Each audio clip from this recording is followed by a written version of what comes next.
യുഎസിന് ഇറാനിലെ കരയുദ്ധത്തിൽ ഏറ്റവും വലിയ പ്രതിസന്ധിയാവുക അവരുടെ ഗറില്ല യുദ്ധതന്ത്രങ്ങളായിരിക്കും. സാധാരണ ഗറില്ല യുദ്ധമുറകൾ നാം അധികവും കേട്ടുപരിചയമുള്ളത് കാടുകളിലും കുന്നുകളും മലകളുമുള്ള വരണ്ട ഭൂമികളിലുമെല്ലാമാണ്.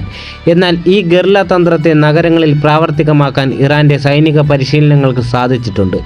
ചെറു യൂണിറ്റുകളായി തിരിഞ്ഞ് സൈനികർ അപ്രതീക്ഷിതമായ കെട്ടിടങ്ങളിൽ നിന്നും ഇടവഴികളിലൂടെയും ആക്രമണം അഴിച്ചുവിടും. ഇത് US സൈന്യത്തിന് വലിയ ആൾനാശമുണ്ടാക്കും. വലിയ കമ്പനി സൈന്യങ്ങളുടെ കേന്ദ്രത്തെ അറുത്തുമാറ്റുന്ന തരത്തിലാണ് USന്റെ ആക്രമണങ്ങൾ പൊതുവെ സംഘടിക്കപ്പെടുക. കേന്ദ്ര നേതൃത്വം ഇല്ലാതായാലും ചെറിയ യൂണിറ്റുകളായി തിരിഞ്ഞ് പുതിയ യുദ്ധമുന്നണികൾ തീർക്കാൻ ഈ ഗറില്ല സംവിധാനത്തിന് സാധിക്കും. Islamic revolutionary guard corpus 31 പ്രവശ്യ കമാൻഡുകളെ രൂപപ്പെടുത്തിയിട്ടുണ്ട്. ഈ ഓരോ പ്രവശ്യയും സ്വന്തം ആയുധങ്ങളും സ്വന്തം ലോജിസ്റ്റിക് സംവിധാനങ്ങളും സ്വന്തം ഇൻ്റലിജൻസ് സംവിധാനങ്ങളും സ്വന്തം ബാസിക് സൈനികരും ഉൾപ്പെടുന്ന ഘടകങ്ങളാണ്.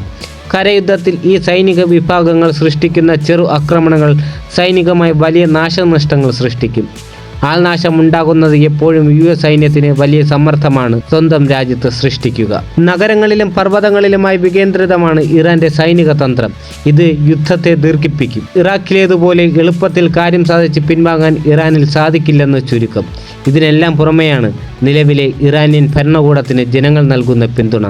ഇറാഖിലേതുപോലെ സ്വന്തം ഭരണകൂടത്തിനെതിരെ പ്രവർത്തിക്കുന്ന ശക്തരായ വിഭാഗങ്ങളെ ഇറാനിൽ കിട്ടാനില്ല. ഈ സാഹചര്യം വിയറ്റ്നാം യുദ്ധത്തിലേതിന് സമാനമാണ്. പതിയിരുന്ന് ആക്രമണം നടത്തുന്ന രീതിയാണ് ഈ ഗറില്ല സംഘങ്ങൾ പ്രയോഗിക്കുക.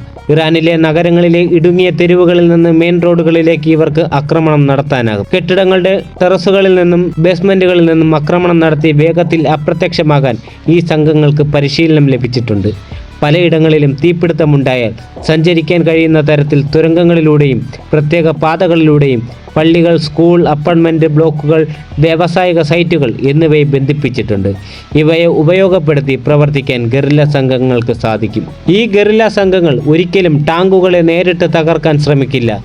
സൈനികരെയാണ് ഉന്നം വയ്ക്കുക. കൂടാതെ ആയുധങ്ങളുടെ മെയിൻ്റനൻസ് നടത്തുന്നതിനായി എത്തിച്ച സൈനിക സന്നാഹങ്ങളെയും സമാധാന സാമഗ്രികളുടെ ലോജിസ്റ്റിക് ട്രക്കുകളെയും ആക്രമിക്കും. ഇതിനായി പ്രത്യേക പരിശീലനം ലഭിച്ച സ്നൈപ്പർ ATGM ടീമുകൾ ഇറാൻ സൈന്യത്തിലുണ്ട്. ഗറില്ല പോരാളികൾ സൈനികരായും സാധാരണക്കാരായും അതിവേഗം വേഷം മാറുന്നതിനാൽ ഇവരെ പിടികൂടുക വലിയ പ്രയാസമായിരിക്കും US സൈന്യത്തിന്. പ്രാദേശികമായ ഭൂമിശാസ്ത്ര അറിവ് ഇവരുടെ കരുത്ത് 10 മടങ്ങ് കൂട്ടും. റോഡുകളിൽ മുൻകൂട്ടി നിശ്ചയിച്ച കിൽ സോണുകൾ ഉണ്ടായിരിക്കും. ഇവിടെ എത്തുന്ന US ഇസ്രായേൽ സൈന്യത്തെ ഫലപ്രദമായി ആക്രമിച്ച് ആൾനാശം വരുത്തി നിർവീര്യമാക്കാൻ ഗറില്ല സംഘങ്ങൾക്ക് സാധിക്കും. മൈനുകൾ സ്ഥാപിച്ച് പല പാതകളെയും അടയ്ക്കാനും ഇവർക്കാകും. മൂടൽമഞ്ഞ്, പൊടിക്കാറ്റ് തുടങ്ങിയ കാലാവസ്ഥ സാഹചര്യങ്ങളെയും നന്നായി ഉപയോഗിക്കാൻ ഇറാൻ സൈന്യത്തിന് കഴിയും.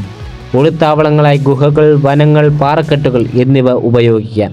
എത്ര കാലം വേണമെങ്കിലും ഈ യുദ്ധമുറയിൽ പിടിച്ചു നിൽക്കാൻ ഇറാന് സാധിക്കും.